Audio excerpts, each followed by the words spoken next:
જનસેવા અને વતન પ્રેમનું અનોખું ઉદાહરણ આજે ગાંધીનગરના કોબા ગામમાં જોવા મળ્યું છે। ત્યારે કહેવાય છે કે વિદ્યાદાન એ મહાદાન છે, પરંતુ જ્યારે કોઈ વ્યક્તિ પોતે જ શાળામાં ભણીને આગળ વધી હોય, તે જ શાળાને નવપલ્લિત કરવાનું બીજું અહીંયા બીડું ઉપાડે ત્યારે આખા સમાજ માટે પ્રેરણારૂપ બની જાય છે।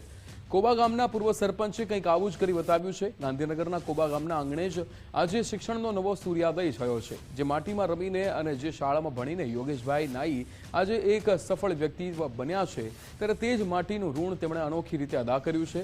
કોબા ગામના પૂર્વ સરપંચ યોગેશભાઈ ભીખાભાઈ નાઈએ પોતાની વતનની શાળા પ્રત્યેની લાગણીના દર્શન કરાવતા ₹21 લાખનું દાન આપીને YB નાઈ પ્રાથમિક અંગ્રેજી શાળાનું નિર્માણ કરાવ્યું।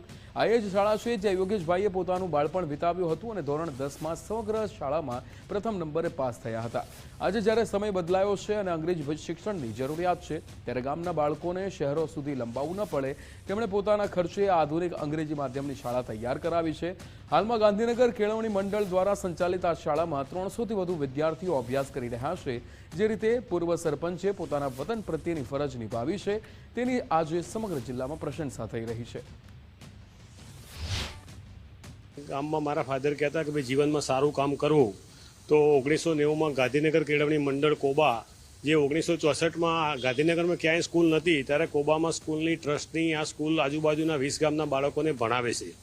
આ સ્કૂલના અંદર 1990માં હું 10મા ધોરણમાં મેં સખત મહેનત કરીને ધોરણ પહેલા નંબરે પાસ થયો, એટલે મને એમ થયું કે હું મોટો થઉં અને વકીલ કે ડૉક્ટર બની અને સારા પૈસા કમાઈ પોતાની જે મૂડી છે આર્થિક પૂંજી એ ભેગી કરી અને મને કોબા ગામમાં મારા વતન પ્રત્યે ઇંગ્લિશ મીડિયમ YB નાઈ 21 લાખ રૂપિયા આપી અને પ્રાથમિક અંગ્રેજી શાળા બનાવી।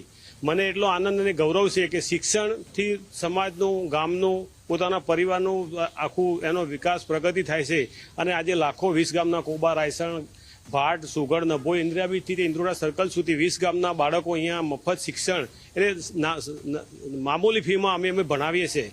આજે શિક્ષણના અંદર DPS હોય, બીજી સ્કૂલો હોય તો કોમર્શિયલ થાય છે, તો મને એમ થયું કે સેવાના માધ્યમથી નાના બાળકોનું સિંચન કરીએ તો આવતીકાલનો બાળક બની ભારતનું ભવિષ્ય, એ ભારત આપણો દેશ એક સશક્ત બને અને શિક્ષણમાં આગળ વધે એવી ઉમદા પ્રેરિતથી મેં આ એક શિક્ષણનું કામ મારી પૂંજી લગાવી અને મારા ગામની મેં એક સેવાનું શિક્ષણના માધ્યમથી સેવાનું સિંચન કર્યું છે।